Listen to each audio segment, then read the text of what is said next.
We're going to call this meeting to order. Today is Thursday, May 15th, 2025, 6:06 p.m. And this is the Birch Bay Incorporation Association quarterly community meeting. Tonight, we're joined by Mr.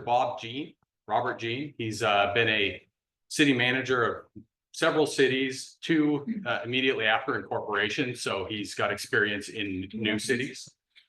Mr. Wilbert, the former city manager of Blaine, won't be joining us tonight. He is under the weather, unfortunately, but we'll have other opportunities to get his thoughts.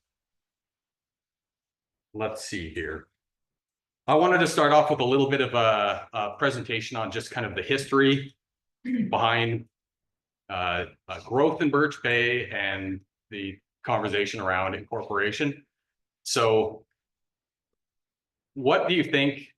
My question to you would be, what do you think was the most consequential change in Birch Bay in, say, the last 100 years? Any guesses? Speaking of the beach and making a radar tower. That's pretty good. I was thinking of another one. The berm. The berm's pretty good. I was thinking of one further back. Sewer. So that's what I think. If I can get the next slide over. Made the biggest change in Birch Bay. Yeah. When they shut down the Air Force Station, that was yeah. Feel free to chime in. Some of you are going to have a lot more context than I do, but this is what kind of I've gathered from neighbors and friends and family and all that. For this conversation, I went back to 1968 when voters approved the formation of the Birch Bay Water and Sewer District. They did it to meet an increasing demand for services, and it marked the shift from strictly vacation to thriving residential area today. As I understand it, they couldn't build much more without polluting the bay. So they created this, started switching things over to sewer. Things at Birch Bay Resort started getting sold off and moved elsewhere and hooked up to sewer. But it kind of marked the end of the carnival dance hall era. Is that accurate? So, yeah. I never understood it. I used to look at the old photos of the museum and you'd see the dance halls and the roller rink and all this. And I go, what happened to all of that? But sewer changed it, right? A few years later, 1990, the state legislature adopted the Growth Management Act. The Growth Management Act directs growth to cities and urban growth areas by limiting urban sprawl into rural areas through comprehensive planning, land use, housing, infrastructure. That happened in 1990. At the time, the population of Birch Bay census designated place was about 2,600. 1992, we had the first and only so far vote on incorporation. It was voted down. Folks felt they wanted to preserve the rural character of Birch Bay. At the time, there were only 3,000 people living here. From the Birch Bay Incorporation proposal from 1992, I pulled these two quotes. For many living in the Birch Bay area, the desire for more municipal type services is the primary reason for desiring incorporation. And the best mechanism to provide these services is to incorporate Birch Bay and thereby eliminate the imposition of growth management controls. And if you want to look at any of these documents, I've got them linked on the website, and there's copies at the back there too, so you can kind of review them as well. Year 2000, 8 years later, the population has grown to about 5,000. Port of Bellingham Birch Bay Planning and Development Group conducted a general survey of about 192 households throughout Birch Bay, revealing a high overall satisfaction alongside a desire for expanded services. I highly recommend going on wearebirchbay.org, taking a look at the survey. Some of the responses are hilarious, but they're pretty good. I don't think we've changed much. 2004 is when we were created as the Birch Bay Urban Growth Area. By that time, we had a population just under 5,000, and per the Growth Management Act, and we've got the link down there at the bottom, each county that is required or chooses to plan under the Growth Management Act shall designate an urban growth area or areas within which urban growth shall be encouraged and outside of which growth can only occur if it's not urban in nature. In general, cities are the units of local government most appropriate to provide urban government services. So that's why in the 2015 comprehensive plan, the 2025 comprehensive plan that's being put together right now, we're almost considered like a city as far as growth allocation. For the next comprehensive plan, that they're allocating a medium to high growth rate to Birch Bay. So they're saying, you know, we want another 3,000 people in Birch Bay over so many years, because they can't do it out in the county. They don't want the whole county to get subdivided and sprawled out. They want to keep it in the cities and the UGAs. Problem is, UGAs are usually centered around a city. We're a little unique in that we're a standalone urban growth area. So we're not like North Bellingham that gets serviced by Bellingham. We're kind of on our own out here. We're serviced by the county, which isn't quite set up for urban areas. Also in 2004, the County Council adopted the Birch Bay Community Plan. Another document that if you haven't given it a look, it's amazing. It was a result of how many years of the steering committee, Birch Bay Steering Committee getting together? 4? 5. Yeah, it's like 400 pages, and it goes into, you know, we don't want condos in this area, and this area, you know, we're okay with more short-term stays. We want to preserve the character here, and we want, you know, this bypass eventually, and we need more commercial development, all this. And it was a result of a bunch of community members getting together and saying what they thought Birch Bay was and what they wanted to protect, right? In that, it says the Growth Management Act states that it is appropriate that urban government services be provided by cities, and urban government services should not be provided in rural areas. Consistent with this goal, it is desirable that Birch Bay will become a city or annex to a city as soon as this is economically feasible. The cities are best suited to provide the services that are needed in an urban area. A few years later, 2008, as a result of the community plan and that statement and the work of the Birch Bay Steering Committee, the county commissioned the first Birch Bay Incorporation feasibility study. Now, at that time, 2008, the population estimated in the survey or study was about 5,900. And it said, in 2008, the county completed an incorporation feasibility study for the Birch Bay UGA, which identified the issues with and benefits of incorporating. It concluded that Birch Bay Incorporation was financially feasible given the community's tax base and service needs. Granted, we've grown a lot since then, but that's why we've advocated for an update to that study. Probably would have advanced to a petition and then a vote afterwards if the subprime mortgage crisis had not struck. The day George W. Bush was on TV saying, we're going to save the banks, we're bailing out these people, I was getting into real estate appraisal. I had just quit my job at the hospital and got my appraisal license. And it was a terrible time. About a quarter of all sales were bank owned. It was brutal, you know, retirements wiped out, that kind of stuff. It halted all enthusiasm towards moving forward with an incorporation petition and vote. It probably invalidated some of the conclusions in the study. It was a shame because we had a good study and we had enthusiasm, and it took a few years to kind of come back. 2016, that's when the last comprehensive plan update took place. And in it, they said, it's under policy 2Q-5 in chapter 2 land use. They said, Whatcom County will encourage and assist the citizens of Birch Bay urban growth area with incorporation when appropriate. Whatcom County can assist and encourage and do things like help us get a good third-party feasibility study, but they can't do it for us. It's the community that needs to organize, discuss it, and explore it. And if there's a sense that people want to do it, then they move it forward. 2020, we all remember COVID-19. Because I'm a nerd, get title company data on tax billing addresses. I've always been curious about how much of Birch Bay is Canadian. When I was a kid growing up in Birch Bay Village, it was like 50-50 Canadian. I think we had a good sell-off after 9/11 and the border got a little tougher, but it wasn't until 2020 the border was shut down for how long? Hard to go through. You had to use the ArriveCAN app, everything. We saw about 25% of Canadians sell off then. My estimate now is we're under 18% Canadian ownership here. Wow. So we're not just a strictly vacation community anymore. We're a thriving residential area. Shortly after that is when we started thinking, hey, maybe we should talk about incorporation again. So 110 community members came together in this room. We voted to adopt bylaws that gave us a structure, and we elected the first steering committee. This is the second steering committee because it's our second year.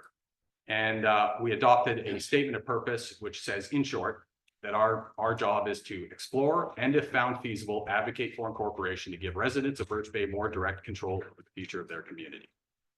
And we're trying to do that in a transparent manner, disseminating information, trying to look at things rationally and basically collect and communicate everything that we can find on it. That brings us to now 2024, 2025. We've had 18 plus public meetings now. We've had elected officials like our county executive, Sapal Sidhu, folks from Public Works, state representative, Sharon Shoemake, Birch Bay Water and Sewer District, people like that. We conducted a survey last year. Chuck is over there, helped us with that. He's the survey genius. 639 community members, so technically more respondents than the survey the port did in 2000. I think it's pretty good. We've got copies of the report back there. Check it out.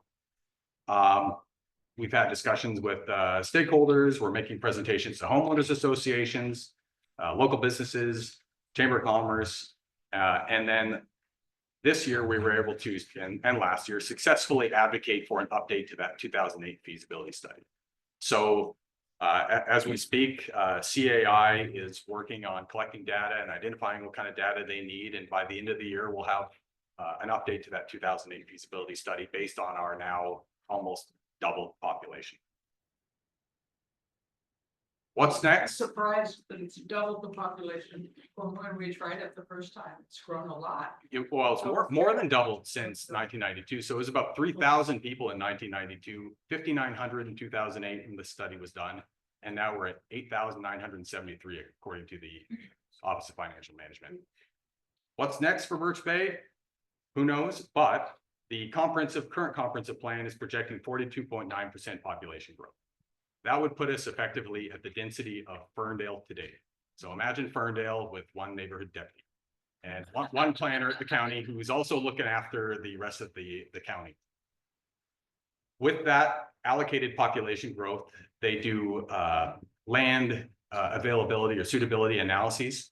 They decide, you know, we don't have enough land in the UJ to support this population, so we're going to have to do infill. So I think we're going to start to see areas, say urban residential mixed 6 dwelling units per acre will become 8 dwelling units per acre, 10, or UR4 will be UR6. They're going to have to increase the density because they're not going to expand us. We're 5.63 square miles currently, about the size of Ferndale. And we're going to have the density of Ferndale eventually. We're also going to see new laws taking effect that apply to cities and urban growth areas. And I don't think the state was thinking about standalone urban growth areas like us when they passed them. But in order to try to create more affordable housing and drive down the cost of getting into housing, they've enacted 2 new bills that take effect January 1st of next year. That's House Bill 1110 and House Bill 1337. There's links on this presentation. You can go to the website, click in and read it. But essentially, they are going to have to zone to create housing to meet different income band levels. Like if Birch Bay UGA has this many people below the poverty line, they have to provide sufficient housing for them. This many in the middle, they've got to do that. It's got to be representative of kind of the makeup of our community. I think that we're going to start seeing more townhomes, duplexes, triplexes, fourplexes, apartment complexes, condos, things like that. The other one that's kind of interesting is the 1337 is about accessory dwelling units. So anything not currently in a homeowners association that prohibits ADUs, although maybe it will be, we'll see. Things, you know, Birch Point or not Birch Point, Point Whitehorn, or say my neighborhood, Cottonwood Beach. Anybody's going to be able to put 2 accessory dwelling units on their property, and there's no parking restrictions as long as they're near, you know, a bus stop. The idea there is that you can build these ADUs, condominiumize it. It's a legal process, and you can sell them off. So my little neighborhood where you've got a little cabin and 7,000 square feet could be a 3-unit site. And people are going to do it because housing's expensive. But if you can offset your mortgage or you can sell off a bit of it, it's going to happen. And that's all about trying to create more inventory. it works for maybe a city where they've got plenty of police and local control, things like that, but I don't know if it's gonna work out great for us. The other big one, City of Blaine, I don't know if you read it in the paper, they're talking about annexing and developing Birch Point.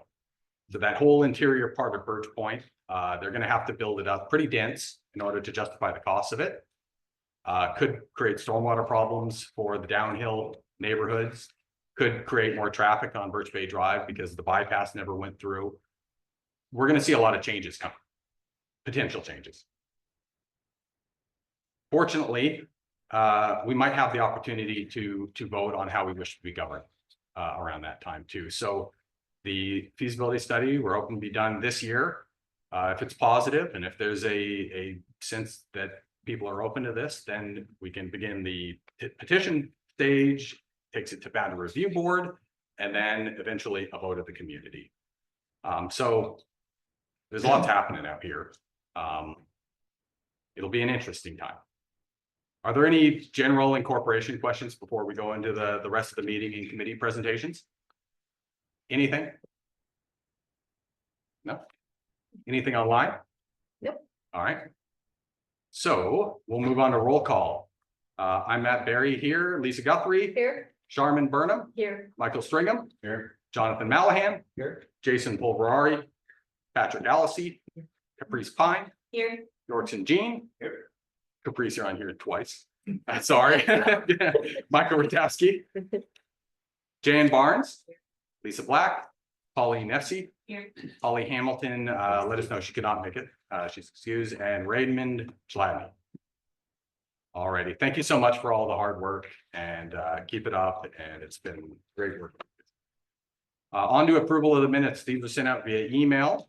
And just for everybody's information, all of our minutes, recordings, surveys, studies, everything, go to wearebirchbay.org, public records section of that. You can find it all. Did everyone have a chance to review the minutes? Lisa will move to approve the minutes. In 3 seconds. All right, any discussion? All right, all in favor of approving the minutes? Aye. Any opposed? Excellent. Could I just get a clarification? We don't have anybody from the steering committee online? Nobody online. Correct. How many other people do we have? Currently 5. Thank you. All right, we moved up the open session portion. Feedback, people were tired of waiting through all of our talking. Is there anybody who would like to address everyone here? We're happy to give you 3 minutes. Anybody? Anybody online? We worked Patricia. hard to try to get incorporation earlier. And felt very disappointed that it didn't happen. I'm glad it's happening again. Thanks to all of you.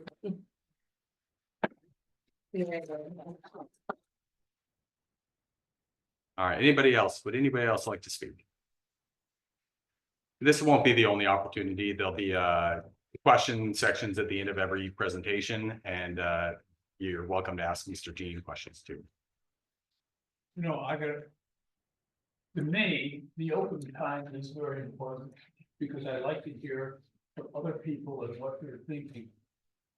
So if you want to speak up in the bank, I'll. Thanks, Patrick. All righty, on to the executive report. Just a couple of quick things. Still working on our logic model. Holly, who's not here tonight, but she's been invaluable and helped us put together kind of a path to make sure we get all of the information collected and distributed before the feasibility study comes out. Should be able to publish something soon there, kind of showing the rest of the steps for the year.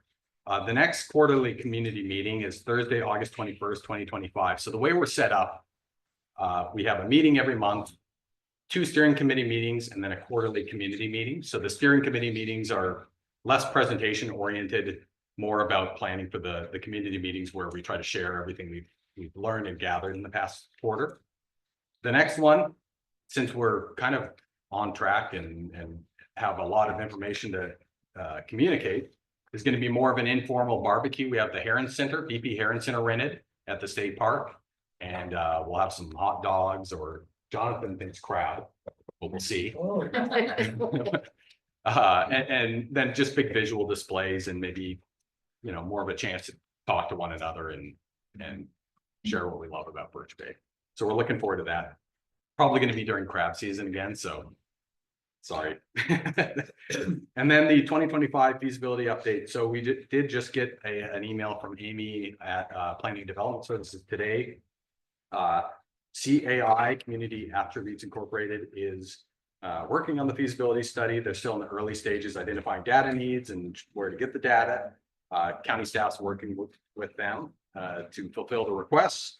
There should be a website. The county will have a special page on their website where they'll have information and ways to contribute. And they're working with another group too on kind of a community outreach piece. So doing something kind of like what we've done with the newsletters or postcards or what, to try to get some feedback and thoughts and concerns, and whatnot from the community. So I think this summer you'll be hearing more about the research there. Do they have a schedule yet? They don't have a logic Monday yet.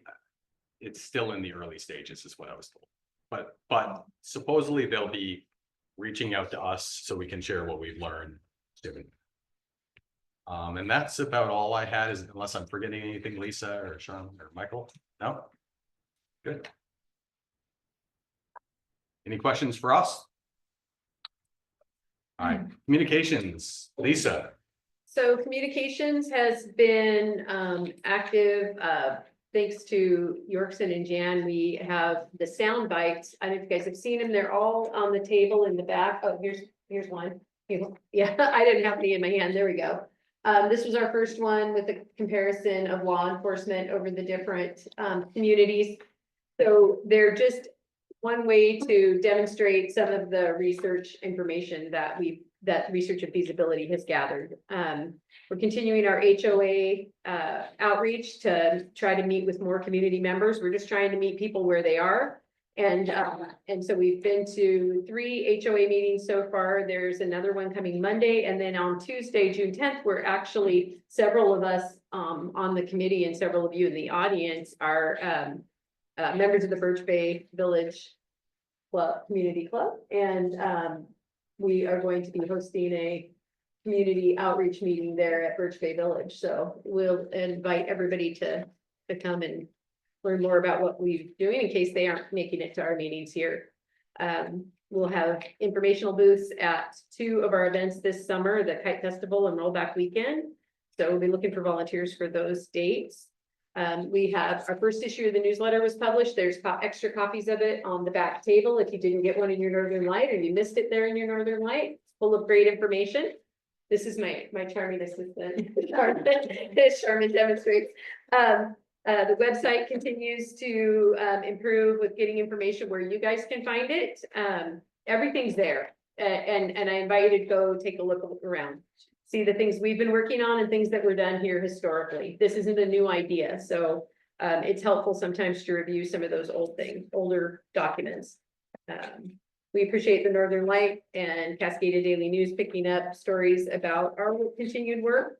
We're posting on social media next door, and we're just going to continue to work on getting the word out about what we're doing and demonstrating the information in nice bite-sized pieces, i.e. the sand bites.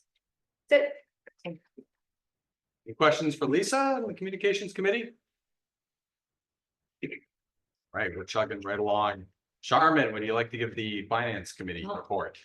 Wonderful. First of all, thank you all for coming. I mean, it means a lot to us who are doing the work up here all through the month, every quarter, to have you guys show up. So we appreciate you very much. First of all, to the steering committee, I wanted to make a quick note that the last month's treasurer's report did have an error. The error was in the amount that we paid the Point Roberts Press for our spring newsletter that was inserted in the Northern Light. It was recorded in our treasurer's report of $2,114. The actual amount was $2,068.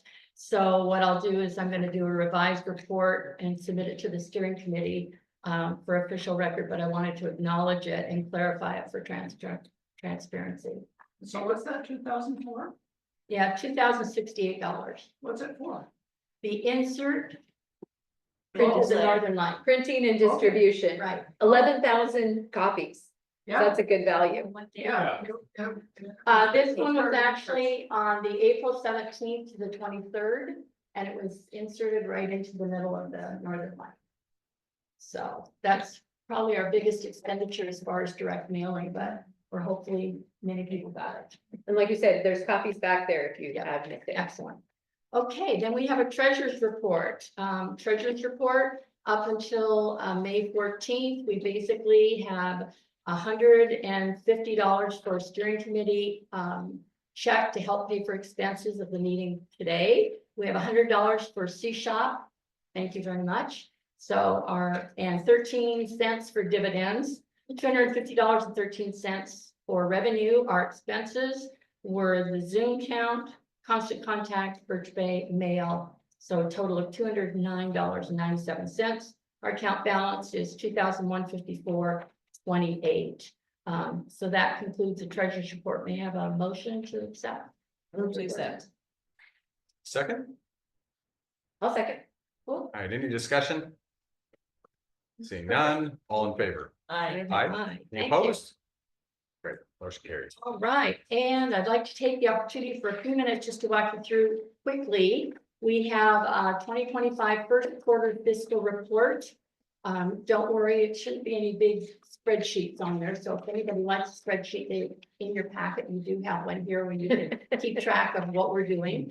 We have our 2025 budget, and then we have our first quarter number results. So the good news is we've received over $2,000 in financial support for income.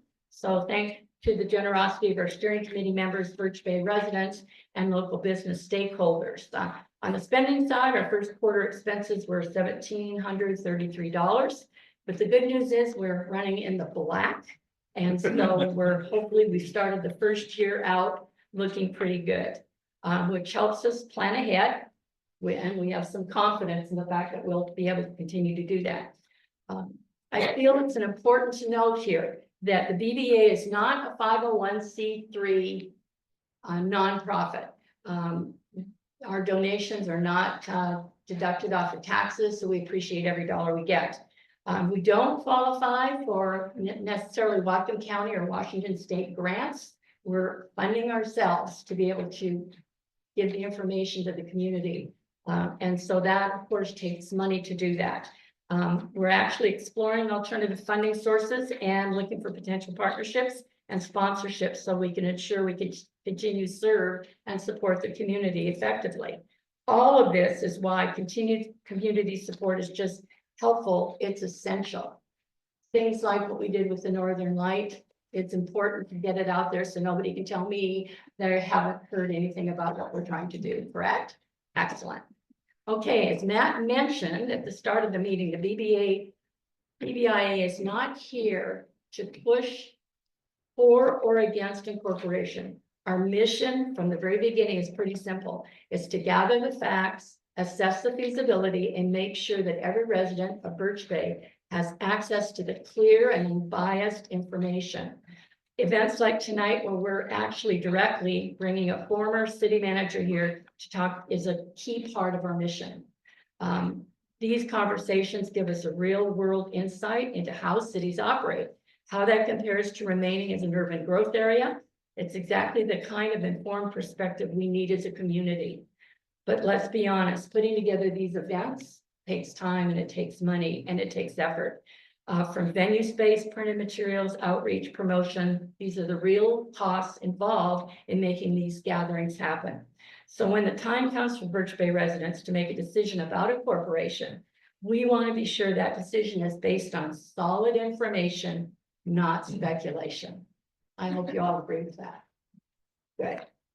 Now let's talk about something exciting. How can we keep this part moving along? Money. In your packet, tonight you're going to see something that's brand new to us. It's a BBIA pledge card. And yes, it's easy as it sounds. basically says, I'd like to help support the community and the steering committee and what they do. And so I've got a copy of it in there for each one of you. Whether you want to make a one-time gift or join our effort with a monthly commitment, we've made it simple and flexible. We've even included a PayPal QR code. Just scan it and go. Prefer to send in a mail, please do. We love checks. That works too. And for those of you that like to keep it classic, we gladly accept cash, cold hard cash. And if Venmo is your style, all you gotta do is search for Birch Bay Incorporation Association, and we'll be gladly take funds from there. The truth is, this work only happens with your support. No donation is too small. Every dollar helps us print materials, host meetings, set up events, and most importantly, keep our community informed with accurate, unbiased information. We know that asking for financial support is never easy. That's my job. But it's a necessary part of making this work possible. Your generosity helps ensure that we continue to serve the community with honesty, transparency, and purpose. So if you believe in what we're doing, we invite you to fill out the pledge card, be part of something meaningful for Birch Bay, or you can just throw some cash in Michael's hat. Wouldn't they love to? Thank you. That's my spiel. Any questions for Charmin and Michael? No. I think he covered it. All right, we have Jonathan. He's the chair of the Research and Feasibility Committee, and he's got a bit of a report for you. The slides, it might be hard to read from there, so if you've got an agenda. Each of the slides is in the agenda there, so you can see the numbers, but we try to blow them up. All right, go for it. Wonderful. Well, thanks, Charmin, for making the ask. I would also say, if you don't want to commit your financial resources to this effort, we'd love for your brain power. I would invite all of you, if you hear me sharing data tonight, you think, I think I can do better than that. I've got questions, please join our effort. You don't have to be a steering committee member. Everybody's perspective and certainly your experience and knowledge is welcome as we try to sort out what makes sense for the future of Birch Bay. The Research and Feasibility Committee has focused on answering some of the biggest and most common questions we've heard in this year. We hear a lot about, it's a priority of the community is identified in the survey for public safety. So we've done some analysis about public safety levels and affordability in Birch Bay. We've heard that people have concerns about what will happen to their taxes if Birch Bay incorporates. So we've done some analysis on the relative rates of taxes for cities and non-incorporated areas. And then we've heard people don't think that Birch Bay could generate the revenue, or they're concerned about that. So we've done some analysis that is not comprehensive, but that is informative, that shows what potential revenue a city of Birch Bay could generate. So the first thing I'd like to address briefly is police levels of service. You can see in this chart a comparison of the total levy rate for a city versus the number of officers they have per 1,000 citizens, which is a pretty standard way across the country of measuring police service levels in cities in any area. I want to note about these total levy rates. These are not just the rates that are related to municipal taxes. These are all levy rates. So they're much larger. They include the school district bonds and levies. They include everything, not just what goes to a city or the county. In short, you can summarize this by saying we pay just about as much as everyone else, if not more, and we have far fewer officers per 1,000 citizens. The 2008 feasibility study concluded that 9 law enforcement officers would be needed to get to 24/7 coverage in Birch Bay, and that the annual expenses of that police department would be about $923,000 a year, or 32% of the general fund budget that they projected Birch Bay could generate. For those of you who aren't familiar, general fund refers to really the city's most flexible and valuable source. It's the fund that is primarily comprised of property tax and sales tax revenue. There's some other miscellaneous revenues in there, but this is the big way that municipalities pay for the general purpose of government. The primary purpose being public safety is number one. In average, cities spend about 44.2% of their general fund on public safety. The 2008 study also thought that the startup cost would be about $435,000 for that police department. So we took a look at what revenue Birch Bay could create in its general fund, so property taxes and sales taxes. And we estimated that 4.88 million would be the general fund that Birch Bay could support today without any increases to current tax rates. So if we assume that 44.2% of that, the same average that other cities spend on their police departments, their public safety functions, was committed to public safety, you could afford to spend 2.16 million annualized on public safety. We know that cities spend about $195,000 per officer that they have in their police department on public safety. Now, I want to be really clear, especially if there's any police officers in the audience, do not make $195,000. All right, they're not paid that generously. What that cost represents is the all-in expense of a police department divided by the number of patrol officers. So it's intended to build in the overhead to that per officer cost. So at that rate, we could afford 11 police officers with those expenditures. The next question we get is what's going to happen to my taxes? I think my taxes will go up at Birch Bay Incorporated. So we decided to ask that. Like we analyzed 100% of the cities in Washington State and compared them with the unincorporated host counties that they were in. And what we found is when you look at all those cities, you see that that cities pay on average 12.55% more than their host county. Now, that doesn't tell the whole story. 35% of cities pay less than their host county and 65% pay more. Now, keep in mind, when you look at all the cities in Washington, you're comparing a very diverse set of cities. So really looking at 100% of the cities is not as precise as we would like to be. We did not have a methodology to go, let's go look at cities that are similar to Birch Bay and compare their taxes. But what we There are none. Right, that's fair. There are not. What we did do is we said, well, let's look at cities that have recently incorporated and what has happened with their tax rates. That felt a little more pertinent to the situation we're in. And what we found is really interesting. This is so of all the cities that incorporated, what we said is recent was 50 years, back to 1980. What we found is that 76% of the cities that have incorporated since then pay less than their host county, and only 24% pay more. And I think what that tells you is that cities that have chosen to incorporate have also chosen to tax themselves at a lower level than their host county. So I thought that was a pretty interesting divergence from the statewide data. We also wanted to do a more in-depth look at what revenue Birch Bay could create. People ask a lot, where's the money going to come from? And that $4.88 million figure I referred to earlier was based off of an extrapolation model from the 2008 study compared to the county budget. So we decided to do something a little more precise. If we could get a little better to give you better information. You can ignore this chart on the right. I thought it was interesting, so I threw it in here. It just shows how the government is generally funded, what fees and what proportion of fees generally fund governments in Washington. And actually, this is at the state level compared to the US. So it's not material to municipalities only, but it's an interesting chart.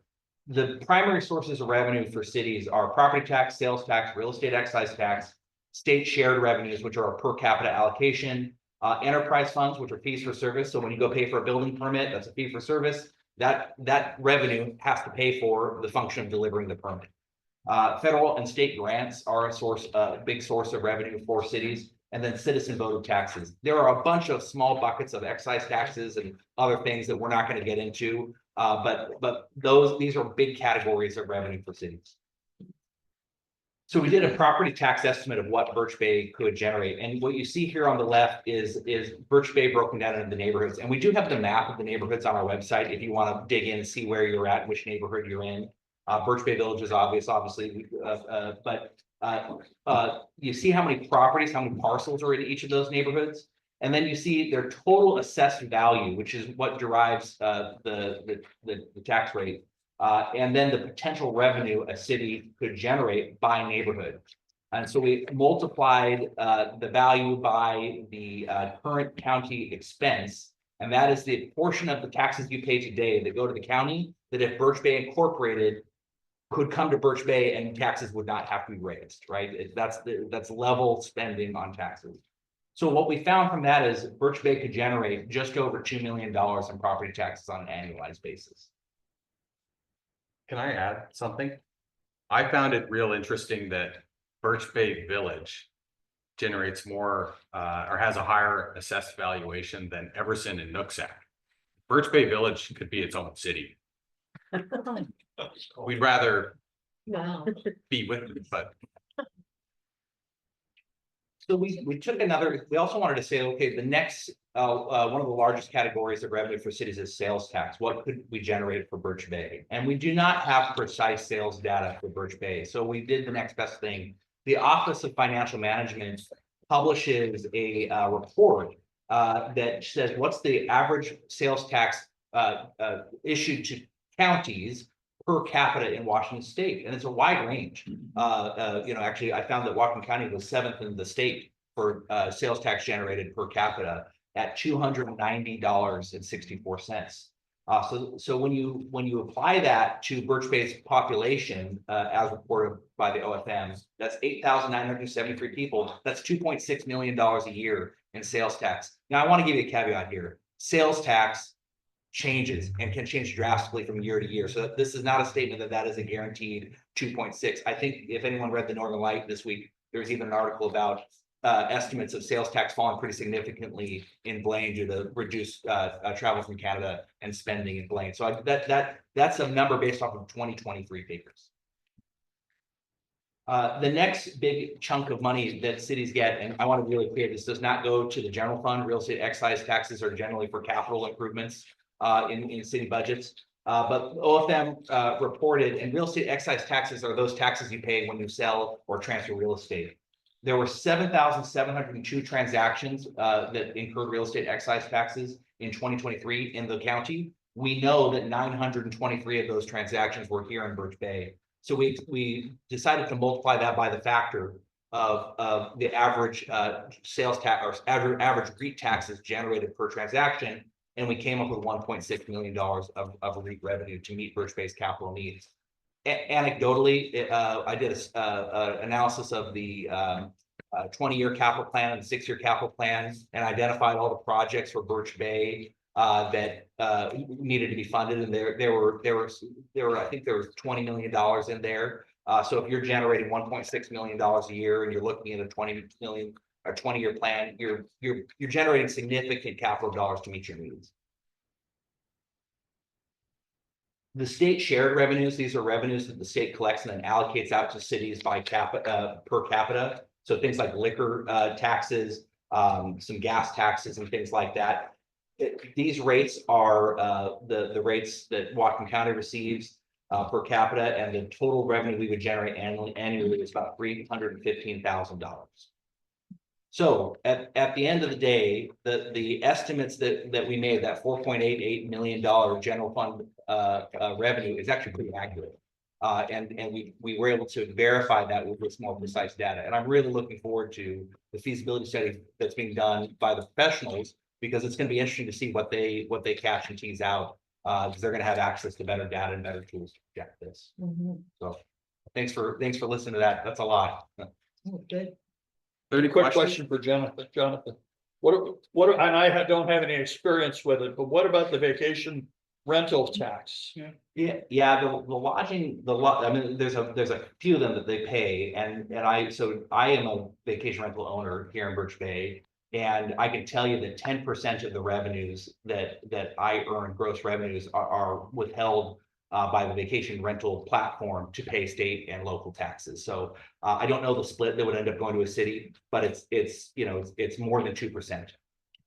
Yeah. The last time we had access to short-term rental data, I used to have a subscription to airdna.co. It tracks Airbnb and VRBO bookings and says they pay this much per night. We had, I think, with 9 million in revenue a year for 308 short-term rentals in the Birch Bay urban growth area. They removed features and made it more expensive, so we don't really have access to that anymore, unfortunately. So that's a follow-up item, because that could be another different number And a significant number. I think so, it's definitely. Yeah. We're gonna keep digging into this and getting better and better data so we can report out, this is what we've got today. I do wanna know, I said, federal grants and state grants are big sources of funding for cities. Just anecdotally, there's a thing called a CFA, it's a schedule of federal expenditures essentially that cities have to file and other recipients of federal funds have to file. The city of Ferndale in 2023, their CFA shows $3.2 million of federal grants alone. Now, some of those are going to be like holdover COVID dollars, but not the majority of them in 2023. So I just give you a scale of what we're talking about. A city of Birch Bay would have access to significant grants, Tiger grants, safe routes to school grants, all these things that the federal government pushes out. And that's something that right now the county can access some of, but not all of. Some of them are meant only for cities. So I think that was pretty interesting to see. It was a bigger number than I expected for a city the size of Ferndale. Those numbers, like we just talked about the VRBO, what about all the condos? I mean, they have a lot of rooms. Is there a tax generated? They're assessed to value. The condos are assessed to value by the county assessor, and so they pay the same property taxes that a single family residence would pay. Are you going to make estimates of the enterprise funds? So, you know, I think we could do that. We'd have to ask for some data from the county for like transaction related data for permits and things and permit valuation here. I think we could do that if there was interest. I sort of have not paid as much attention to that because there's this presumption that enterprise funds should generate the revenue that's kind of needed to meet their needs. So the costs kind of get allocated based off of their overhead. But we could absolutely do that. Say what would that be? Generally speaking, you know, if you're a city manager, enterprise funds are kind of nice because you can allocate some of your general overhead to those funds and kind of defray costs that would go to the general fund, right? Don't tell the states. I guess I was just curious as to the level, like the state shared that, you know, approximately 300,000 is not a big chunk of the budget, so I'd be interested to know how much the enterprise funds might be. Are we talking a couple $100,000? We're talking $1 million? Well, it varies because every city has different enterprise funds, but I'll tell you just anecdotally, the city of Spokane minus its utilities, which it owns, which is an enterprise fund, their enterprise funds were 15% of their overall budget, and that would probably be a different percentage for small, but it's in that, going to be in that range. And would that include things like traffic fines and? No, streets are generally paid out of the general fund, and there's capital funds that support that are not. There are some utility funds. So if you have sewer, water, wastewater, and those can be enterprise funds. Those can share in the cost of the streets because they have to tear up streets to build the infrastructure below. So it gets complex. I was thinking more of my speeding ticket. Yeah, yeah. That can ticket revenue can actually go into the general fund. Yeah. So is that something that's part of the enterprise funds, or that's a separate? That's separate. Separate altogether. Yeah, and sometimes courts are funded. Every city, the cities can do it a little differently. There's not one answer there, and Bob, I'm sure, can speak to that more in his presentation. I saw you had a question there. I did. I'm trying to interpret what the message is when we're looking at incorporated cities on average have a lower tax rate than their host county. Is the message we're conveying there is that you'd be paying less taxes for potentially more services? Well, so there's two ways to look at it. Cities pay 12.5% more than their host counties on average when you look at all cities. The figure you're looking at is for just the recently incorporated. So the answer is yes, you could accurately infer that we could receive more services, 11 police officers versus 1/10 of a police officer for the same cost. Okay, but later on that may change. I think the data could also suggest the longer you're incorporated, the more citizens choose to tax themselves for more services. That would also be reasonable to come to that conclusion. Thanks. Any other questions? Thoughts? I didn't write fast enough. What was the 12.5%? 12.5% is the percentage of more taxes cities pay than their host counties when you look at all cities in Washington. Only 12%. The others are paying less. No, 35% of cities pay less, 65% pay more. Excellent. All right, I think we can introduce our guest. We're honored to welcome guest speaker Robert Jean, the highly experienced city manager with decades of public service and small city leadership. Mr. Jean served as the first city manager for both Newcastle and University Place and played a key role in 5 successful incorporations across Washington State. That's Edgewood, Lakewood, Shoreline, Liberty Lake, and Spokane Valley. He also advised other communities considering incorporation, including Silverdale and Hazeldale. Over his 35-year career, Robert managed 7 cities full-time and supported 6 more in retirement, specializing in small city governance, fiscal responsibility, and improving community quality of life. He's also served as president of the Washington City County Management Association and as a board member of both the Association of Washington Cities and International City/County Management Association. It's a unique opportunity to learn from someone with direct hands-on experience in starting and managing cities, what challenges they face, how they grow, and what lessons Birch Bay might take from their success. Please welcome Robert G.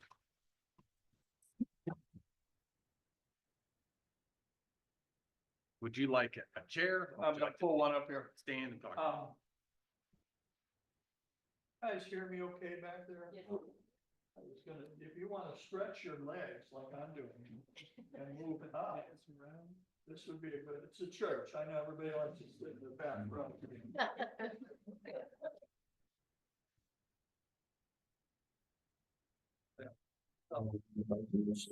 Here next to Lisa.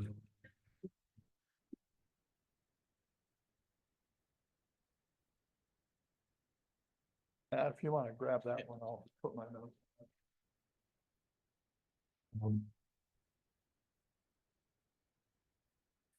Matt and I were talking over dinner tonight. He hosted me, by the way, that wasn't committee expense. I got a call from Charmaine, I think it was about this time last year. Friend of mine, Steve Peterson, who was the first mayor in Liberty Lake, which is a city about the size you guys are today. And they're growing some, but you've got a growth forecast. And you're gonna be larger than them, but it's a good comparable, I think. One of the lessons that I learned in working with different communities that form new cities. And by the way, we didn't know when they called me whether I had a friend of mine who lived here in Birch Bay, and I'd been up here and visited years ago, and boy, you know, I can see the change. But what I learned by working with other new cities, all of the new cities had 3 things that they were really interested in as drivers for incorporation. And the first question that everybody asks is, how can we possibly afford this? This is gonna cost more. You can't have more service and less cost. It can't happen. I've heard that a lot. Well, the first reason to incorporate is local control. And that's how you control those levels of services and those costs. And I was, by the way, the work that been done so far by the committee and the work that Jonathan just did, I just got to look at tonight, but it's very good. And when Charmaine called me last year, we didn't know whether it would be feasible or not. My initial look was it might be marginal. And that's kind of what the study was in a way. It was positive but close. And what happened, we're going back up here. As we got more and more information, it kept getting more favorable in the look. Can you, in fact, provide more services at less cost? And the more I got involved with the committee and started looking at stuff, and then this is the first forecast I've actually seen in a budget format, really laid out, not just kind of guessing. And when I was kind of looking at it without a lot of, my guess was, yeah, it probably would work. I'm waiting to see what the consultant comes up with, CAI. My guess is these numbers are very conservative. My guess is CAI's numbers are going to be even more positive for local control. And that's the first reason you should incorporate, is that local control. It's boring. It's not the one that everybody gets excited about, except when you tie local control to levels of service and taxes. And that kind of usually gets the blood flowing. The second reason all the cities, new cities, wanted to incorporate was get control over the growth. Washington State's growing. And the state, if you don't know how the system works, the State Office of Financial Management does a growth forecast for the state. They break down every city and county share, and they tell you, you will provide, when you do your comp plan update, you will provide for X number of people. And whether you stay with the county, whether you should annex to Blaine, which you shouldn't, their numbers are worse than yours. But if you stay with the county's doing a reasonably good job with what they've got to work with. And so my experience has been cities can actually partner with counties. The county understands that this is a net revenue generating area. You generate more money than the county provides service. And in that gap, all you have to do is take the existing structure and reallocate it from what the county's keeping, and then they give back a little.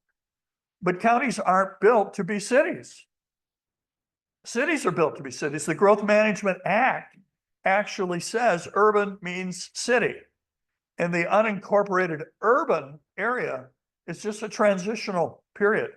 Eventually, it's intended that all the urban areas will be in incorporated cities. And that's pretty well filled out now in King County. There's very little unincorporated urban area left in King County. Most of King County has annexed. Same as getting very close in Pierce County, two of the largest counties in the state. Frankly, the growth rate here in Whatcom County is pretty amazing what's going on. I think people were kind of moving north out of Seattle, and then they hit the border and stopped. And so, well, this is a nice place. But the first reason people incorporate is local control, and that includes taxes and levels of service and mix of service and taxes. I'll talk more about that in a sec. The second reason is growth management. And really, the question is not, are you going to grow? You're going to grow. The state law is going to mandate it, and the county will be forced to make room for their share of that growth, just as the city will. So the real question, if you're going to decide to incorporate it, is do we want to control that growth, or do we want the folks at the county? And that's not bashing the county. The county's done a reasonably good job there of county governments in this state. Whatcom County has a great county reputation. So it's not about the city, bad, and the county's bad, and the city's. It's not that. Counties are built differently. They're built to do different things. And they come much closer to trying to put out a level of service that they spread around all the areas of the county. You, as a new city, would have the choice of targeting how you reallocate those dollars. And targeting those dollars is really key. The third thing is public safety. Well, you don't need me to tell you. I've spent my life 35 years before I retired, and then started doing a bunch of interim city manager positions. And public safety is always an issue. By state law, if you are a city, the city is responsible for coordinating the overall emergency management response. So the city would be responsible. We're working with the fire district, with the County Office of Emergency Management and the city, but the city has the lead legal responsibility. Obviously, fire, you have a fire district, just with the folks I've met, pretty good confidence in the fire district. They have a large area to serve. You've got one station not too far, just a little to the east. It's nice, good looking station. So coordinating with the fire district would be your first outreach, not trying to get into the fire service business. First of all, fire services are very expensive. You were talking about the average per police officer cost. That's the fully supported cost. That's salary and benefits and dispatch and support services, all of that. But fire districts, the cost per firefighter, they're even more. And there's a lot of reasons for that. A lot of the specialty pay they have as paramedics and that type of thing. So local control, growth management, public safety. The oddball out is what can the sheriff provide versus what could the city provide? I think when you get the CAI study, get the report, you're going to see some revenues that are even more positive, and you may be able to have, my guess is you're probably going to be, well, I'm guessing, we guarantee with the numbers you looked at, you're going to be able to afford at least one police officer in the city, not responding from a huge patrol district in the county. Your average response time in an emergency here is over 15 minutes, half hour sometimes. Depends. Yeah. 45 minutes. 45 minutes. Yeah, and that's not bad, given that district that patrol deputy has to cover. And if he's at the far end of that district and getting here at the other end, it takes a while. You're going to be able to afford at least one on duty. You'll have a chief, probably 2 sergeants, maybe 10 patrol officers. That's going to be a little more than 11. I think you'd be closer to 12 or 13. But that's going to give you, in an emergency, a 5-minute response time. And that'd be if you're at the furthest, well, it might be 10 if you're at the way south end and you have to go to the way north end. But you're going to be able to significantly improve police services and response times. Those are the 3 main reasons that cities incorporate.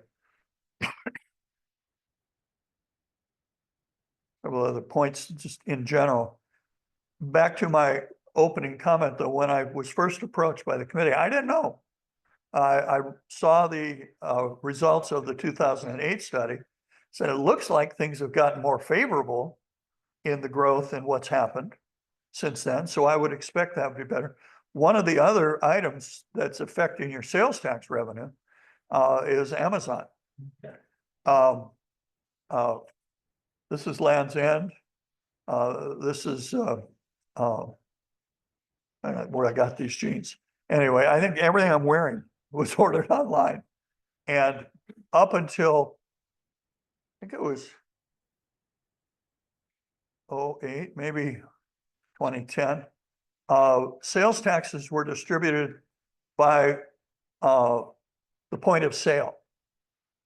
In our area, University Place is about close to 40,000 now. When we incorporated, we were about 30, but that was 30 years ago. But if I ordered a new refrigerator in University Place from a appliance store in Lakewood, or in this case, if you ordered a new refrigerator from an appliance store in Bellingham, okay, who would get the tax? Bellingham? Yeah, no, the warehouse that shipped it, wherever that warehouse was. Could have been out of Kent, anywhere. It was crazy. Had no relationship to the person paying the tax and their jurisdiction, city or county, getting service. Ever since the internet sales tax, there's reasons for that. I won't go into it.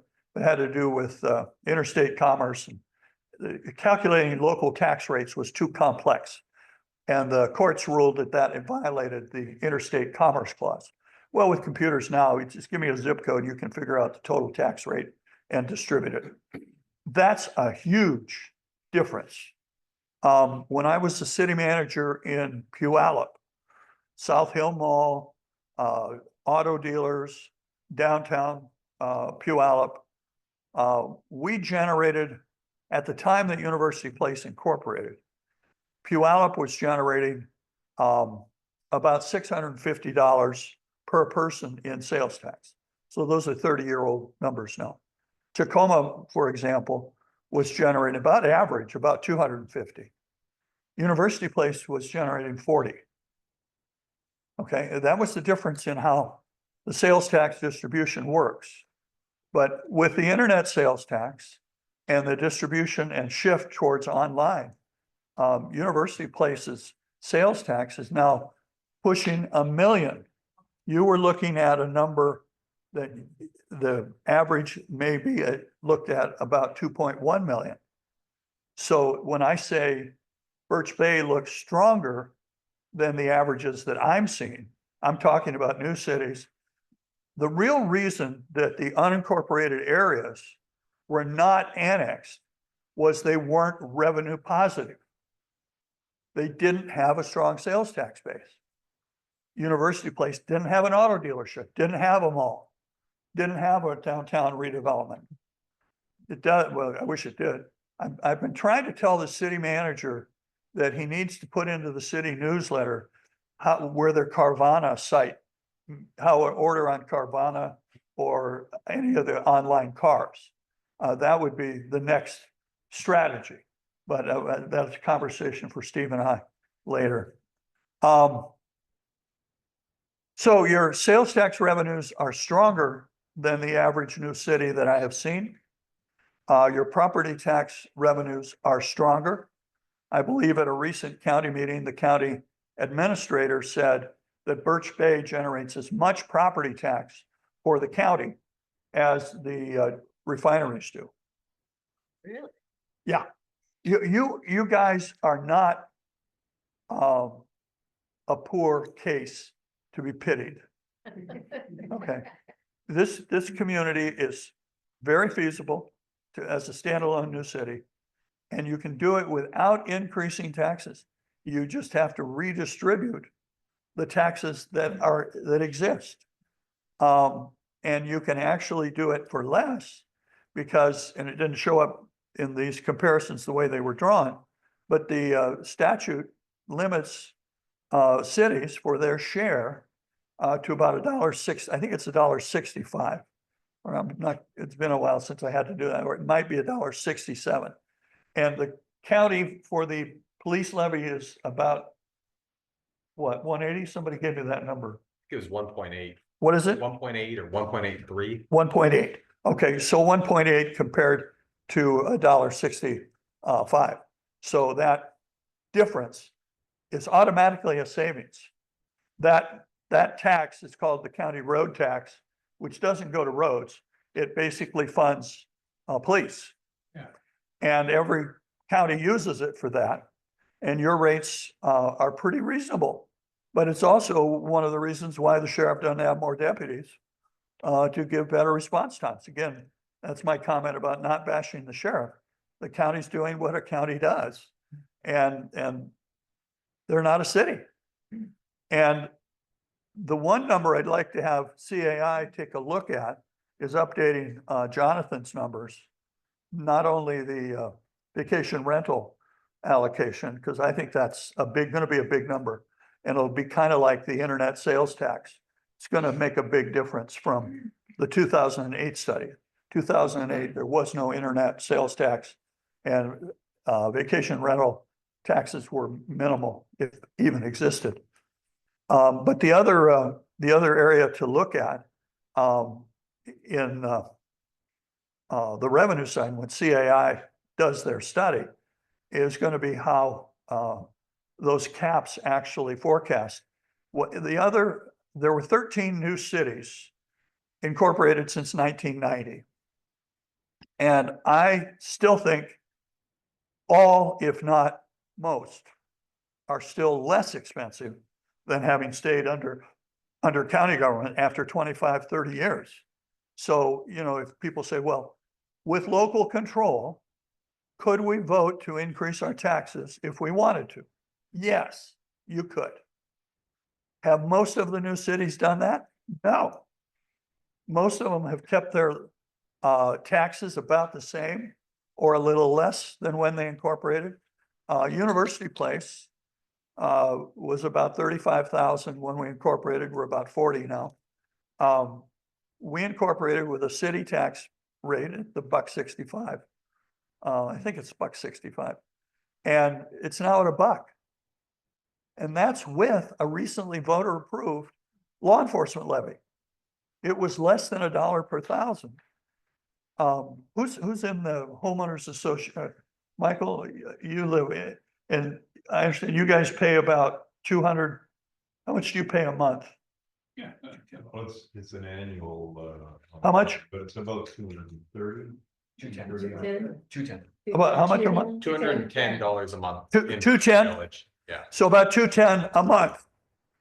My total property tax to the city of University Place is $600 per year. Per year, not 210 per month. So it's half of what they're paying in the association dues. And who are the cities, do you remember off the top of your head, Jonathan? Who were the cities that were less expensive than their host county? I mean, who that were more? They're more expensive. Yeah, there were about two of them, I think, if it's, Well, one yeah, he lives in. 1%, Yeah. how We've much? got too many police officers. They'll pull you over in your golf cart. It's impressive. So which cities, Liberty Lake pays just like a cent more, and then we showed on this graph, that was the only one on this graph that I could pull up the total. so Liberty Lake, well, that's a city about your size.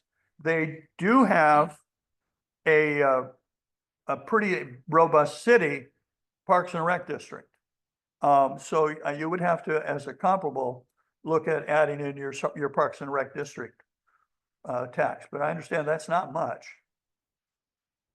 So I think it's safe for me to say, we'll let CAI and the committee finish their work. But certainly most, if not all, of the new cities are about the same or less after 25 or 30 years. So incorporating doesn't mean ipso facto, your property taxes have to go up. Just the opposite.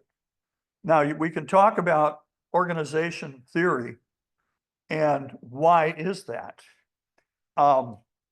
It's kind of in the airline business, they talk about legacy airlines that were established a long time ago, Delta, American, United.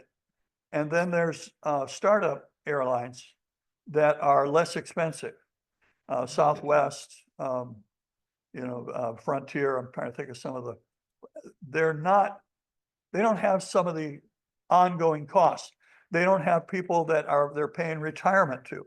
The new cities don't have any prior, or the new airlines don't have any prior employees, so they're not paying that.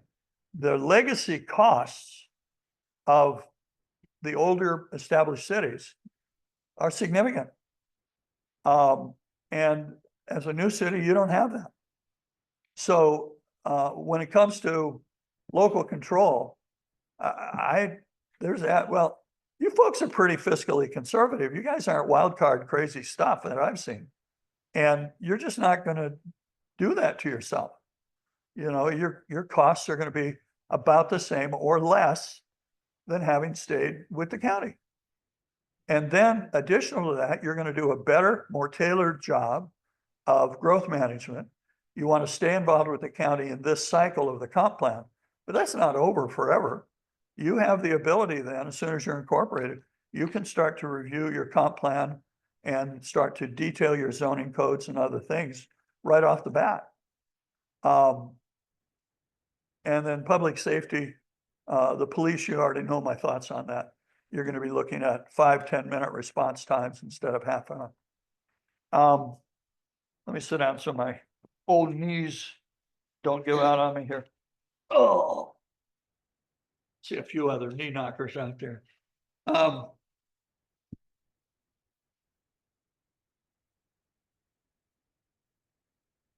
Could you tell us a little bit about what it's like in a newly incorporated city? What are the first few years like?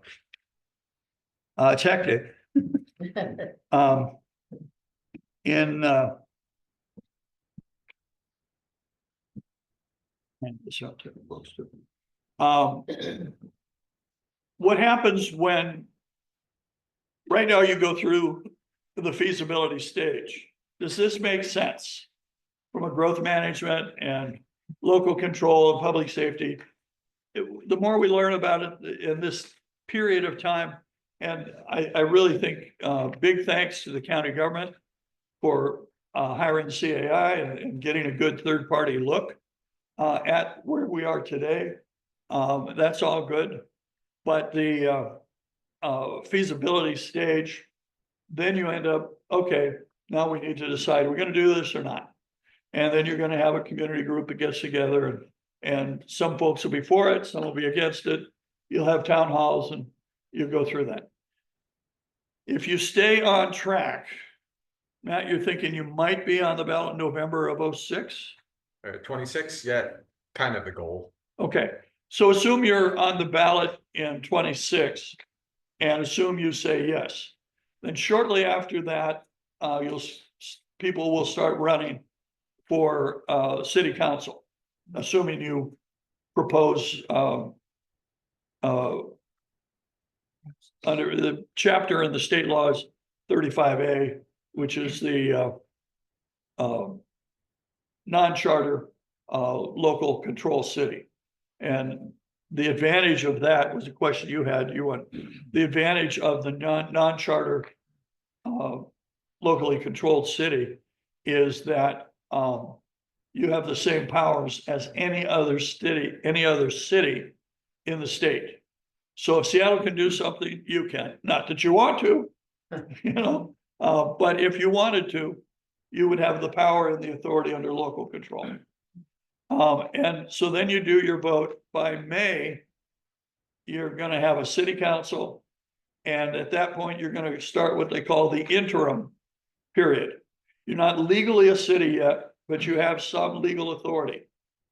And you're going to go through May, June, July, August, about a 3-4 month period to get all of your local control authority adopted. Every ordinance or resolution that you might need the day that you become a city.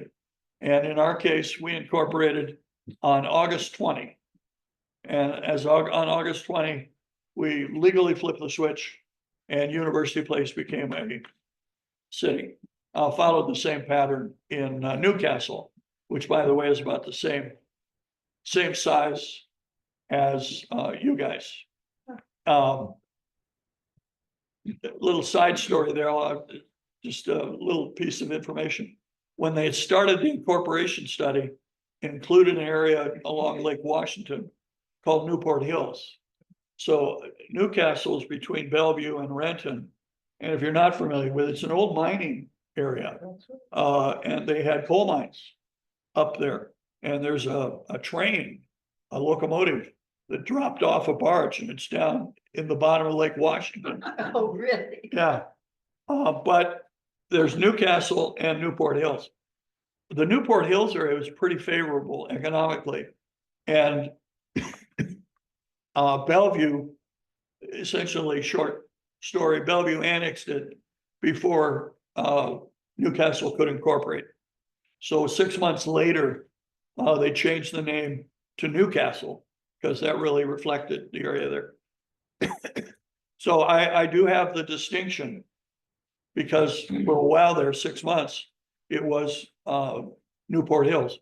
I have the distinction of being the only city manager ever for the city of Newport Hills.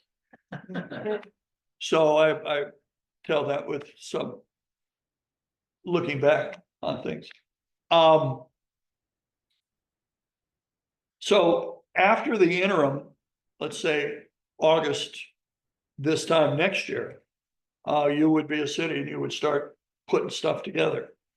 The first thing the city council is going to want to do is they're going to want to put together a budget, and they would have worked on that as a draft during the interim. And they're gonna want us to be very conservative and worry about, well, we don't want to overspend. And I'll tell you that a friend of mine, a guy named Al Locke, and Al was the city manager for years in Kirkland and kind of a godfather to those of us that were much younger when Al was mentoring me. But he told me, he said, kid, don't worry about it. You can't spend the money that fast in this early first year. I mean, you're gonna be negotiating contracts, you gotta hire staff, and you're not gonna be able to hire all the staff you want. So you're gonna have, the first year is a very slow step-by-step year. The second year, you start to get the feel of things. And the first year, you're gonna have a lot of continued community meetings. Because what'll happen in the first year is people who aren't here tonight or online or anything else, they're gonna, what's this new city? What, is this gonna cost me more? No, and you rerun it, you rerun the tape. No, it's gonna cost you less. In fact, we just sent out the property tax levy and it's 20 cents a thousand less than having stayed with the county. In Pierce County, it was 45 cents less. So it's the second year where you're gonna start, you're walking, crawling and walking that first year. The second year, you're gonna start pretty fast pace and jogging a little bit. The third year, you're kind of entering a little bit of a leveling phase, and areas that you wanted to improve services on, that's when you're starting to ramp those up. About year 5, it's gonna just pretty much level off unless things change. Now, I say unless things change. Do any of you remember an initiative 695? Remember that? It was in 2000, 98, maybe 2000. We incorporated, Was that? yeah, Tim that was Martin? Tim Iman's Yeah. initiative. Everybody liked the idea of $15 car tabs. Who didn't? Okay. Well, what most people didn't know was the money that came from the car tabs Yes. didn't go to pay for roads or any of that. It went to offset the losses that poor sales tax cities had. Their citizens were paying the sales tax, and the state legislature passed what they called sales tax equalization. And we were talking about Puyallup at 690 or 650, Tacoma at 250, and UP at 40. That differential, the state law basically used the money from the vehicle license fee to raise cities up to an average of 170. Still less than the statewide average that Tacoma was at. But that money there came in. Well, we were just getting ready to go into year 4 and 5, and 695 hit. Any guess as to how much revenue loss I experienced that year following 695? What percentage? You know, it took the state 3 years to run out of their funds for that. And when that levy passed, when that law passed, I went out and searched the very wealthy cities. They voted against that. It was the poorer communities, the communities in eastern Washington that voted for it. Yeah, yeah. And they were the ones that were hit by the loss of that sales. Well, let's not go there about people voting against their own interests. Sorry. That has a recent feel to it. Anyway, we lost a third of our general fund. We had just started gearing up police services, parks. We had parks that we had annexed. When UP annexed or UP incorporated, we had 40 acres of parks. Now we have 480. That's 30 years later. Now, half of those are still unimproved, but it's a step by step. When University Place incorporated, we had 50 miles of arterial streets. no arterial street sidewalks. We now have over 400 miles of arterial sidewalks. Step by step, slowly, you know, on average, we built 1 million to 3 million a year in new sidewalks. So those are, your question was, how does this go? It goes slow and picks up momentum. And then somebody throws a monkey wrench in, and then you adjust. But if you are under the county's jurisdiction, they figure out how to adjust. If you incorporate, you figure it out. Now, officially, the committee's still in the we're looking to figure this out stage, as Charmaine said. I've gone from, I don't know, let's see. You know, I'm pretty comfortable this new city would work. And that's not the committee, that's just me.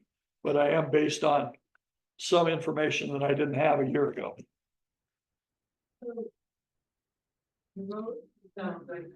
I'm sorry, you're gonna have to speak up. County roads now, they become the city's responsibility when you incorporate at a city limit. The question is about the county roads. Yeah. They transfer to the city. Now, we incorporate, and now those roads are the responsibility of the city, correct? That were the county roads. Yeah, I mean, you can have a state highway, which I think you We may. do have. Yeah, we have- That stays with the state. Yeah. But the local roads transfer to the city. Now, that's, Like at the city limits, that's where they do it. and Do they designate it at the city limits? it's the city limits. Yeah. Yeah, and my first job in Washington was when I went to Puyallup. That was in 1990. And the gas tax, the state gas tax, then covered about half of our street maintenance budget. Over the last 20, 30 years, that's now down to about 10%. The gas tax doesn't come anywhere near to paying for the cost of road maintenance.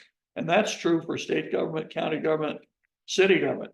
And the big debate that's going on in Oregon, California, Washington, is do you go away from a gas tax as you go more and more electric vehicles?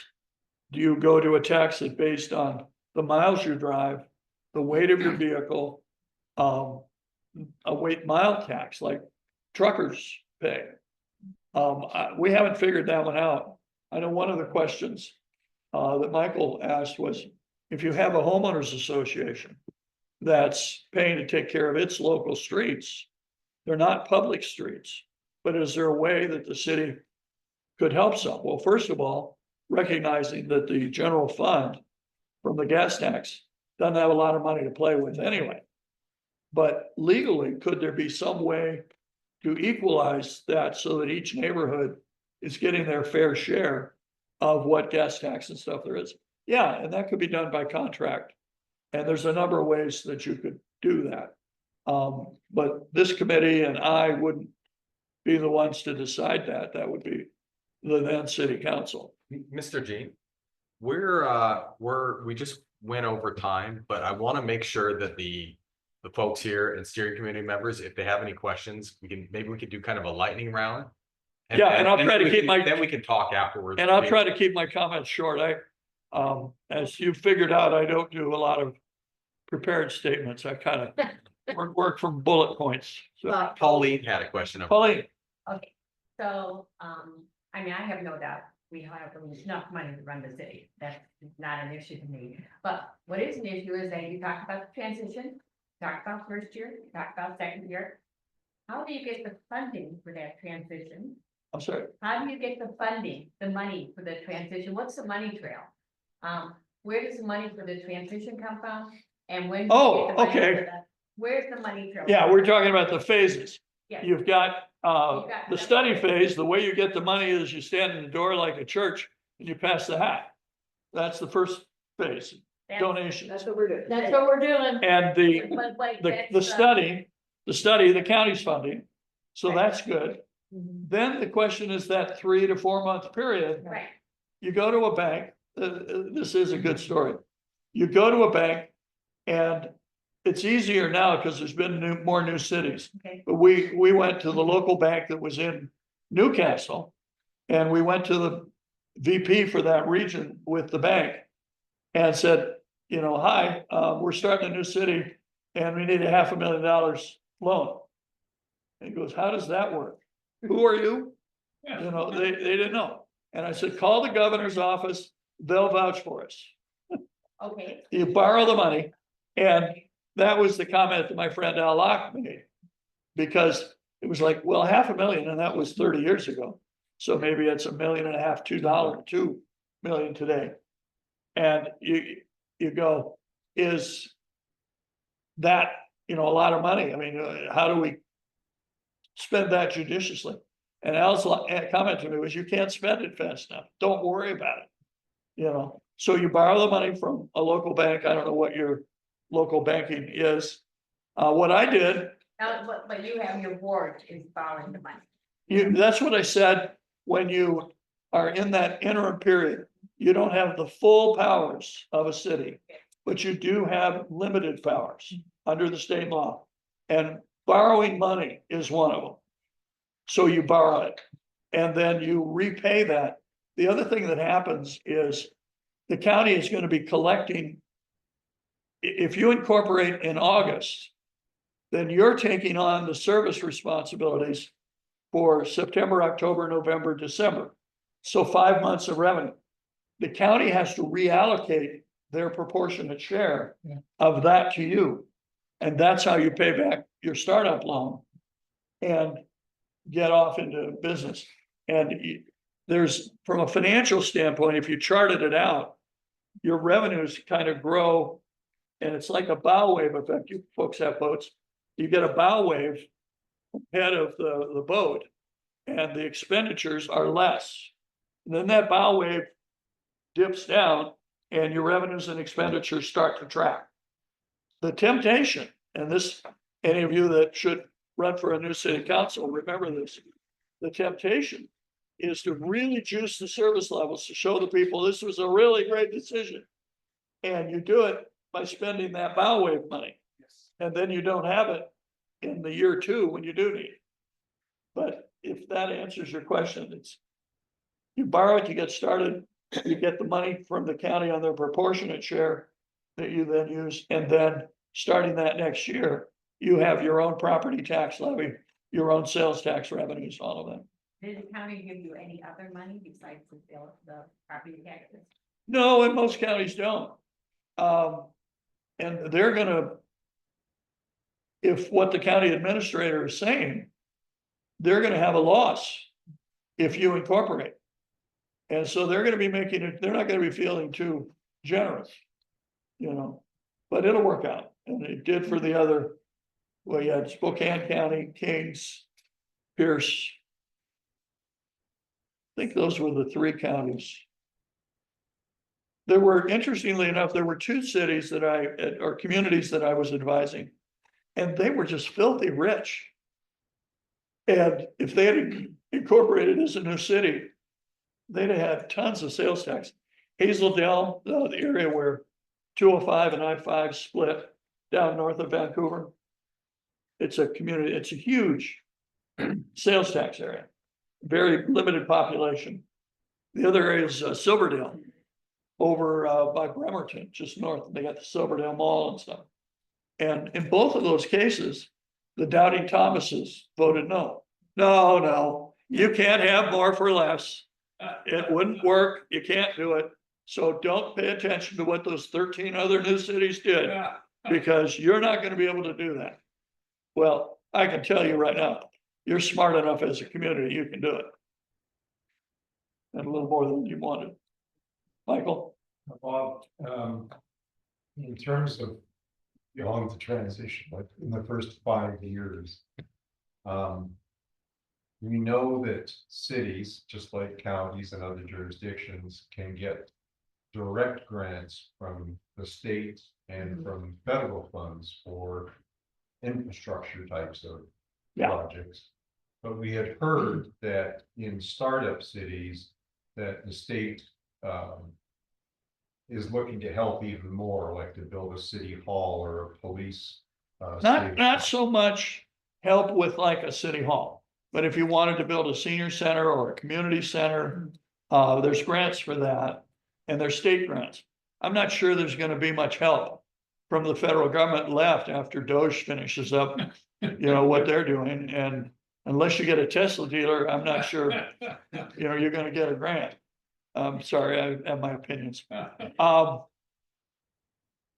Capital grants, however, are realistic, and I think the numbers, you thought maybe around 2 million you might have a shot at.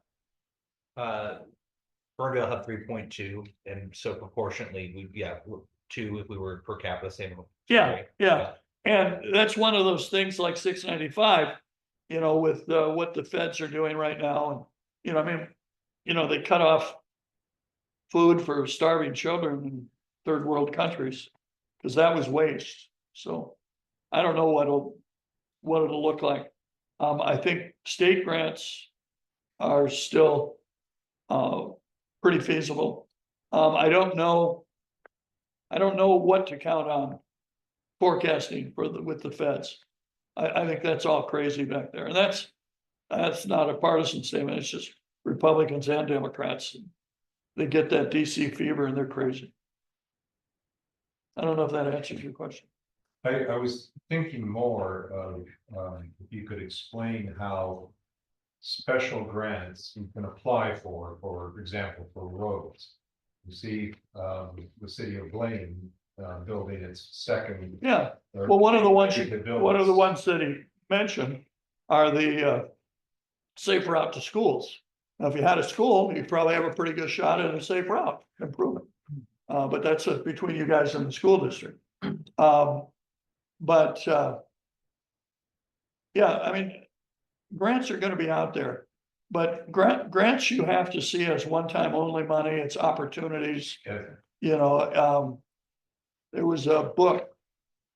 Those of you that may have heard, you may know Peter Drucker, the guy that wrote all these management theory books for GM and Ford. But his best book was a little skinny one. His books that he was kind were big, thick ones. But his big one was Managing in Turbulent Times. And he talked about keeping an opportunities budget. Any grant that you go for, state or federal, is going to require a local match. Yeah. In dollars, and that could be anywhere from 10 to 20%.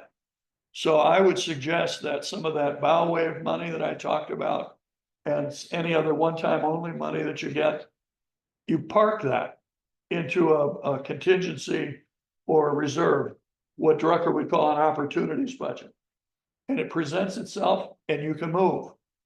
And I can guarantee you the county is aggressively looking for capital improvement grants and opportunities here. That's the point I'm trying to make, is the county does get those. They rarely come into this area. I think we've had a roundabout on the list for the last 20 years. And so they allocated. University Place. Why? We built the first modern roundabout. Really is though that Yeah. the city itself, because you have the local control, can start to focus on projects that are important to this Yeah. community. That's the tailoring, that's the targeting, that's that whole ability, and even asking. I'm not sure the county couldn't get some grant opportunities, but they'd have to put up the match. And other communities are vying for that as well. You talked about a roundabout. We built the first modern roundabout in Washington State, and we did it with some grant dollars, but there weren't any rules on how to build or design roundabouts. So we actually had to design the roundabout rules to get the state to approve them so that we could then go for the grant. Do you think the county is gonna do something like that? But the rules are written now. If you want a roundabout, you can do that.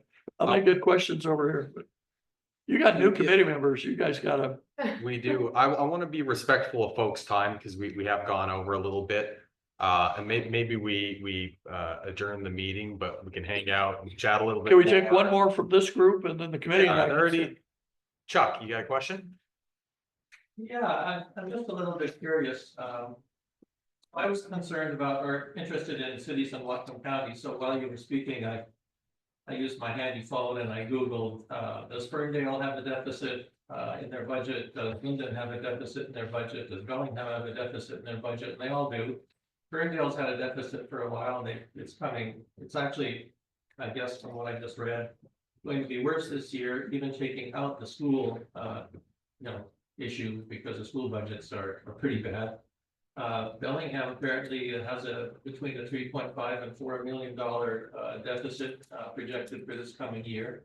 So those are all cities in Whatcom County, and yeah, it sounds pretty rosy that cities are going to do great with the taxes that they have. So could we then expect Birch Bay would be running deficits forever?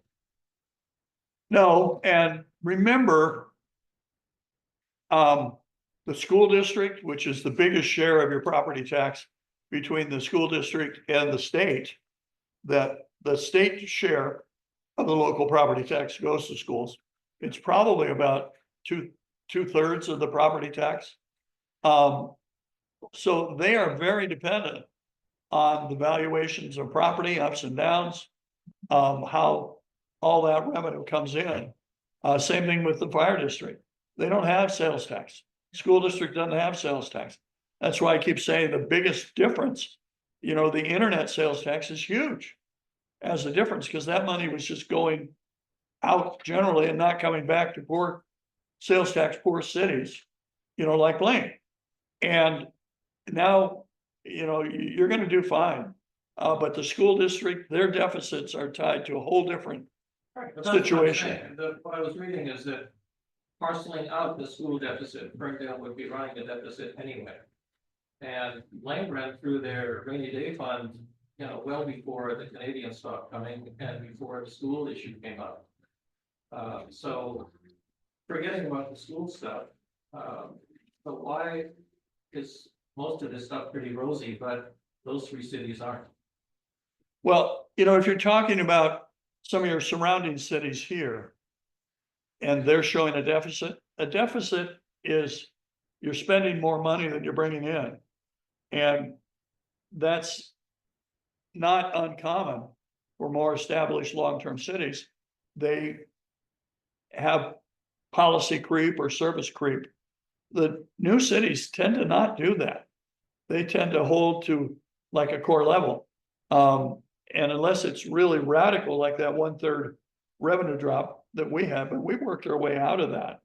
And the city's property tax in UP is still very low. I said I pay $600 a year to the city for police, parks, streets, everything.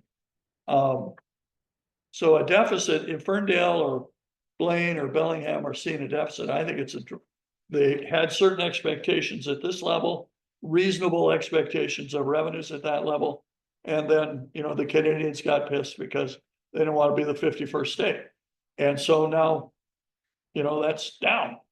Well, is that a deficit? Or is that not having an opportunities budget? Or is that spending more than you can bring in? Do cities sometimes have deficits in their budget? The what? Do cities sometimes have deficits in their budget? No, you're not allowed to. I mean, if it's a deficit, it's a problem that has to be solved, but you have to have a balanced budget. And you can't adopt a deficit budget. Now, you can have a budget where you're spending more than you're bringing in if you've got a reserve account to do that. We should really, I can talk about the particulars with a committee meeting later, but you want to have what I would call an opportunities contingency, which you don't plan to spend, you plan to hold until, something bad happens. And then you should have a real working contingency, maybe about 5% of your budget or something that you plan to spend that year, but you just don't know where because something's going to go wrong. But that's how you budget, you know, because you have to have a balanced budget. So is the numbers he's talking about, are they the budget numbers or the actual numbers? Not budget. I think it's really interesting to know, like, how do cities actually project their next year's budget? That's right. And so you have to balance your budget every year, right? But cities generally assume they spend 100%, you know, they fill 100% of the positions, things like that. They don't actually budget for the actual operations. And so I think Chuck's asked a really good question. Are we gonna be perpetually in deficit? No, you're gonna want, yeah, what you wanna do is do a 5-year forecast. And you build a baseline of the services you want to provide and what they're gonna cost over 5 years. And then you're gonna do a forecast of the revenues that you expect. And when you actually build the budget, not a 5-year forecast, but an actual budget, then you're gonna actually target the revenues you expect to bring in. And then you'll adjust those, if the expenditures are up here and the new revenue adjustment are a little lower, you're gonna bring them down. We had a deficit my last year in UP before I retired. And we were off about, not quite 20, but about 10% of our general fund.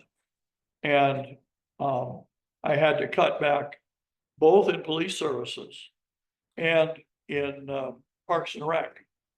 And for some reason, I don't know how we did it, but the staff was sitting, you know, in seats like that facing the council. And normally, I think, because we had a bigger crowd stuff. So I'm sitting there with my back to the audience. Normally, I would face the audience. Oh, I could feel the heat. I mean, but I thought they were there because they were pissed that we were cutting off police. UP has a pretty low crime rate. They said, nah, we can live with that. So recreation that we're upset about. Well, we didn't have any choices unless they wanted to approve a Parks and Rec levy. And they didn't want to do that. You know, we're all Americans. We want everything. We just want somebody else to pay for it. I think that's a great place. Carol. Question is there a difference in a community like ours that's residential resort and communities that are not, that aren't the resort, that generally Yeah, I think more in the summer? on average, it's a given that there's no city in the state that's average. They're all different. And you know, if you have a resort community, you know, your big variable, tourism, if you can, you know, if you could get more year round where your business could stay open year round, that would have a really favorable effect. But if you're a pure residential community, on average, you know, I just said on average, there's nobody average. On average, purely residential communities require more services than they pay for. Residential property is an economic loser. The ideal community would be a resort or a refinery and 10 residents. Yeah. You know, because they could be the city council. Okay, move to adjourn. Thank you, Caprice. I was gonna ask, is there a second? Good job. Second. Thank you so much, everybody, for coming. Thanks for the great questions. Bob, thank you so much. And particularly for new committee members that haven't, you're still ramping up. You guys have questions. Okay. Thank you so much for coming.